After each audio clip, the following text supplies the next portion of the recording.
नमस्कार, जय श्री कृष्णा। असोलव ज्ञान यूट्यूब चैनल में आप सभी का स्वागत है। हम सुनेंगे देवउठनी एकादशी की प्रमुख कथा, शंकासुर राक्षस की कथा। देवउठनी एकादशी की एक प्रमुख कथा शंकासुर नामक राक्षस की है। शंकासुर ने तीनों लोकों में बहुत ही उत्पात मचाया था। तब सभी देवताओं के आग्रह करने पर भगवान विष्णु ने उस राक्षस से युद्ध किया और यह युद्ध कई वर्षों तक चला। युद्ध में वह असुर मारा गया। इसके बाद भगवान विष्णु विश्राम करने चले गए। कार्तिक शुक्ल एकादशी के दिन भगवान विष्णु की निद्रा टूटी और सभी देवताओं ने भगवान विष्णु की पूजा की। शिव महापुराण में समय में दैत्यों का राजा दंभ हुआ करता था। वह बहुत बड़ा विष्णु भक्त था। कई सालों तक उसके यहाँ संतान नहीं होने के कारण उसने शुक्राचार्य को अपना गुरु बनाकर उनसे श्री कृष्ण मंत्र प्राप्त किया। यह मंत्र प्राप्त करके उसने पुष्कर सरोवर में घोर तपस्या की। भगवान विष्णु उसकी तपस्या से प्रसन्न हुए और उसे संतान प्राप्ति का वरदान दे दिया। भगवान विष्णु के वरदान से राजा दंभ के यहाँ एक पुत्र ने जन्म लिया। इस पुत्र का नाम था शंखचूड़। शंखचूड़ रखा गया। वह बड़ा होकर शंखचूड़ ने ब्रह्मा जी की प्रसन्नता करने के लिए पुष्कर में घोर तपस्या की। उसकी तपस्या से प्रसन्न होकर ब्रह्मा जी ने उसे वरदान मांगने को कहा।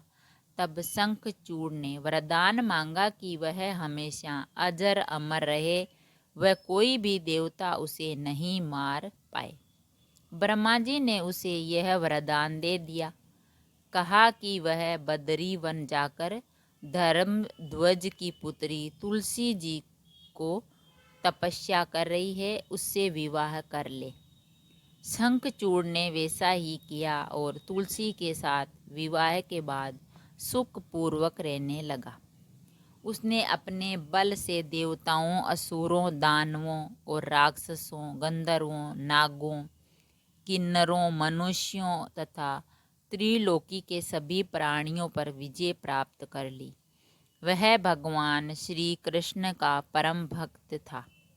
शंखचूड़ के अत्याचारों से सभी देवता परेशान होकर ब्रह्मा जी के पास गए और ब्रह्मा जी उन्हें भगवान विष्णु के पास ले गए। भगवान विष्णु ने कहा, शंखचूड़ की मृत्यु भगवान शिव के त्रिशूल से ही होगी। आप उनके पास जाएं। भगवान शिव ने चित्ररथ नामक गण को अपना दूत बनाकर शंखचूड़ के पास भेजा। चित्ररथ ने शंखचूड़ को समझाया कि वह देवताओं को उनका राज्य लौटा दे, परंतु शंखचूड़ ने मना कर दिया और वह कहा कि वह महेश्वर से युद्ध करना चाहता है। भगवान शिव को जब यह बात पता चली तो वे युद्ध के लिए अपनी सेना को लेकर निकल पड़े। इस तरह देवता तथा दानवों में घमासान युद्ध हुआ, परंतु ब्रह्मा जी के वरदान के कारण शंखचूड़ को देवता नहीं हरा पाए। भगवान शिव ने शंखचूड़ का वध करने के लिए जैसे ही अपना त्रिशूल उठाया, तभी आकाशवाणी हुई कि जब तक शंखचूड़ के हाथ में श्री हरि का कवच है और इसकी पत्नी का सतीत्व अखंडित है, तब तक इसका वध असंभव है।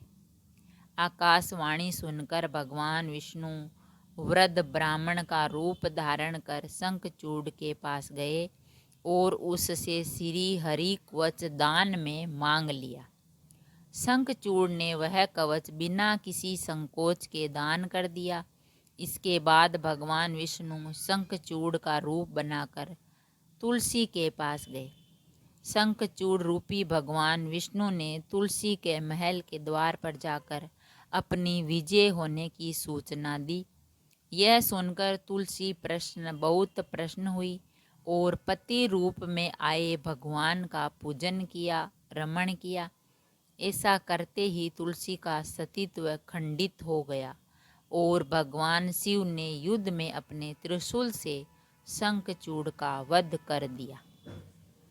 तब तुलसी को पता चला कि वे उनके पति नहीं बल्कि वे तो भगवान विष्णु हैं। क्रोध में आकर तुलसी ने कहा, आपने छल पूर्वक मेरा धर्म भ्रष्ट किया है और मेरे पति को मार डाला। अतः मैं आपको श्राप देती हूँ कि आप पाषाण होकर धरती पर रहें। तब भगवान विष्णु ने कहा, देवी तुम मेरे लिए भारतवर्ष में रहकर बहुत दिनों तक तपस्या कर चुकी हो। तुम्हारा ये शरीर नदी रूप में बदलकर गंडकी नामक नदी के रूप में प्रसिद्ध होगा। तुम पुष्पों में श्रेष्ठ तुलसी का वृक्ष बन जाओगी और सदा मेरे साथ रहोगी। तुम्हारे श्राप को सत्य करने के लिए मैं पाषाण शालिग्राम बनकर रहूँगा। गंडकी नदी के तट पर मेरा वास होगा।